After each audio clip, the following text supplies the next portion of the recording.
कुछ किया। N7 में हमने फिर दोबारा से X 13 और Y 10 लिखा है। तो ये काम सही करेगा, बशर्ते कि N4, N5, N6 के अंदर कोई ऐसा जी कोड ना आ जाए जिससे ये सारी चेंज हो जाए। वो कोड कैसे चेंज हो सकते हैं उसके बारे में समझते हैं। यदि इसके स्ट्रक्चर को थोड़ा बदल दिया जाए और यथार्थी आंकड़ों में थोड़ा भर दिया जाए तो ये 5 ब्लॉक परिणाम हो सकते हैं। 5 अलग अलग परिणाम हो सकते हैं। कौन कौन से? मॉडिफाइड, अगर किसी ने इसको मॉडिफाई कर दिया कैसे? जैसे फॉर एग्जांपल लिखा है G90, G0, X5 और Y3, X0, Y20, X15 और 20 और X13, Y10। ये हमारा N4 के अंदर ये सेम कंडीशन लिखी, जैसे ये खाली था हमने इसके अंदर फिल किया है X की वैल्यू, Y की वैल्यू, देन XY की वैल्यू, फिर ये वाली वैल्यू। तो ये वाली वैल्यू मूव करेगी, कोई इश्यू नहीं है इसमें। बट इसके अंदर अगर हमने किसी ने कुछ और चेंज कर दिया, क्या वो मैं बताता हूँ आपको, थोड़ा सा ब्रीफ करके इसी के अंदर चेंज करता हूँ।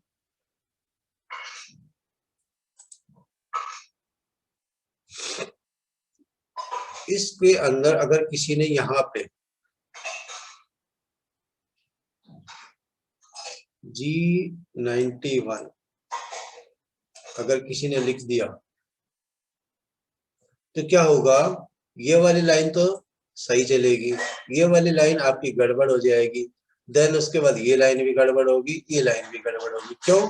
क्योंकि हमने इस वाले को ही चेंज कर दिया। ये क्या चीज है आपका? ये आपका जो कोऑर्डिनेट सिस्टम है उसको रन करने के लिए इसकी जरूरत पड़ती है, कोऑर्डिनेट सिस्टम।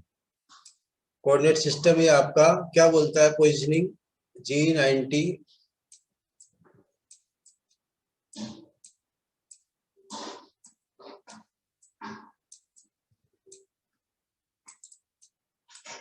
एब्सोल्यूट और G91 इंक्रीमेंटल। अगर किसी ने ये लिख दिया तो ये इसकी कंडीशन चेंज हो जाएगी। तो ये बीच में क्या चीज है, ये ध्यान रखने वाली चीज है कि ये जो चीज है चेंज नहीं होनी चाहिए। अगर ये चेंज हो गई तो फिर सारा बीच का गड़बड़ हो जाएगा। तो ये चीज ध्यान रखने वाली है कि मॉडल यही कहता है कि मॉडल एक बार आपने अगर आपने कुछ एक्टिव कर दिया तो वो जब तक एक्टिव रहेगा जब तक सेम ग्रुप का कोई दूसरा कोड नहीं डाला जाए। अभी हम समझते हैं इसको ग्रुपिंग के बारे में।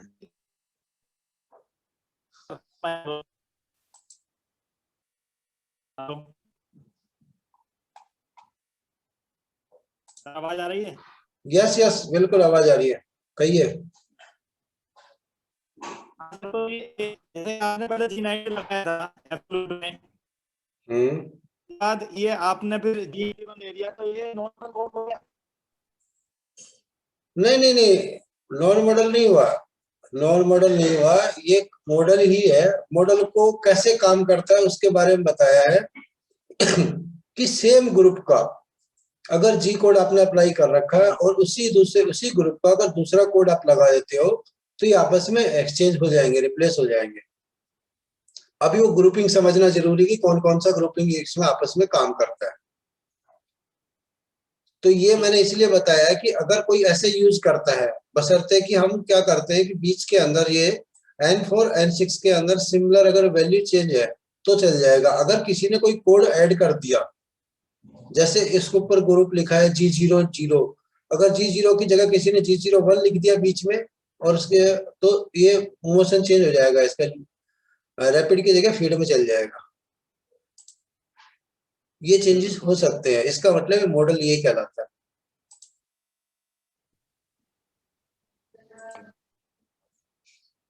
G01 डाल देंगे तो उसके लिए तो फीड डालनी पड़ेगी ना सर फिर? हाँ हाँ बिल्कुल डालनी पड़ेगी सर। इसमें तो एक्सीडेंट हो जाएगा ना फिर, अगर G91 हमने दे लिया तो एक्सीडेंट के चांस हैं। हाँ वही बता रहे हैं कि मॉडल कोड क्या काम करता है, इसीलिए बता रहे हैं कि जब मॉडल कोड आप ध्यान में रखते हो ना, तो इसलिए मॉडल कोड को समझा रहा हूँ कि ये चीजें इसलिए ध्यान रखने वाली है कि कोई भी कोड ऐसा नहीं है कि आंख बंद करके कुछ भी डाल दो, बीच में कोई चेंज ना करे इसको। जी हाँ बिल्कुल। इसमें कंडीशन और भी बनती है। वो कंडीशन क्या बनती है, अगर मैं एग्जांपल आपको समझाऊं,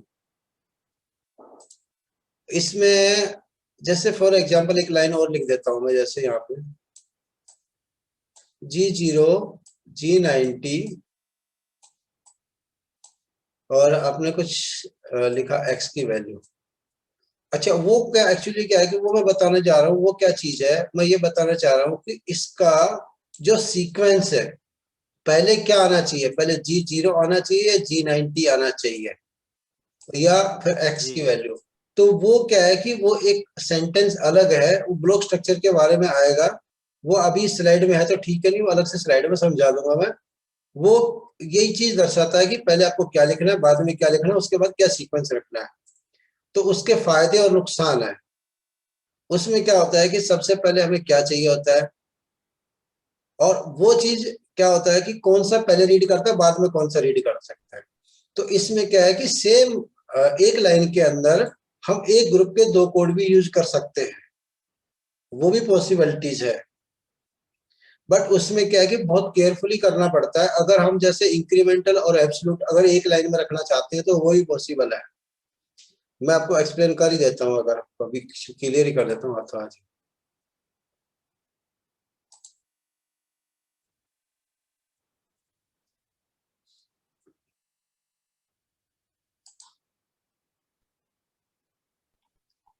वो क्या है, एक सेकेंड,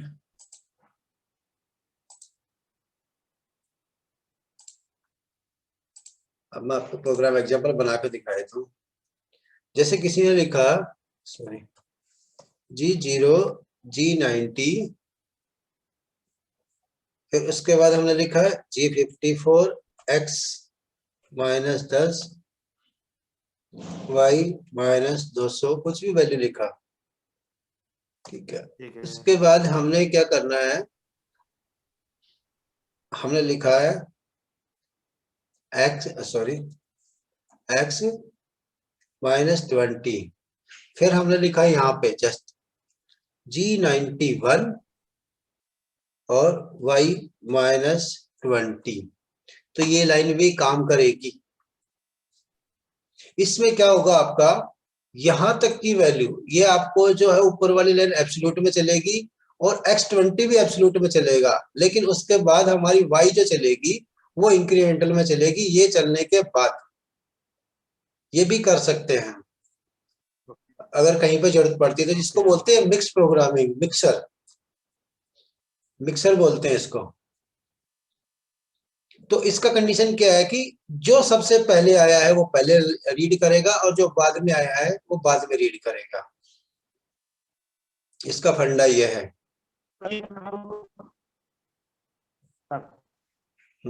आपकी आवाज नहीं है, क्या कहना चाह रहे थे? सर G90 जो पहली वाली लाइन में आपने लिखा है तो एक सेकंड, G90 आपने लिखा है G0 G90, इसके बाद में G90 पर लगा दूं तो पहली लाइन में, इसके बाद लिख सकते हो, इसके बाद भी लिख सकते हो। इसी वही तो कह रहे हैं कि G90 के बाद यहाँ पे नहीं नहीं, यहाँ पे हाँ लिखने एक्सिस मूवमेंट करना पड़ेगा ना। पहले आपने जो 90 लिखा है पहले उसका आउटपुट हाँ आएगा, देन उसके बाद आप दूसरी कोई एक्सिस मूव करोगे, देन आपको उसको अलग से मूड में कर सकते हो, 91 में या 90 में। बट एक जो लिखा है वो तो मूव करेगा 90 में ही। ये जी जो पहली वाली लाइन है तो आपको 90 में मूव करेगी, देन उसके बाद ये 20 तक 90 में रहेगा और 91 के बाद जो लिखा है वो इंक्रीमेंटल में चल सकता है। इसलिए कंट्रोलर जो है सपोर्ट करना चाहिए। अभी जो लेटेस्ट वर्जन है उसमें सब तरह के हो सकते हैं इस तरह के।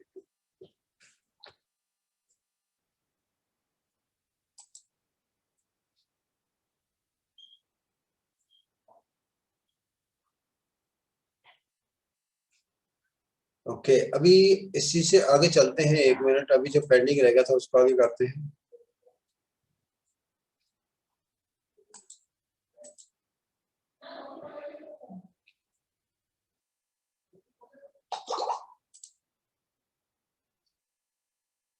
मॉडलिटी पढ़ा हमने। सेटिंग वाला क्या करना है आपने? मैं एक काम करता हूँ, इसको तो करता हूँ स्टॉप और आपका भी क्वेश्चन ले लेता हूँ ताकि जो है चीज क्लियर हो।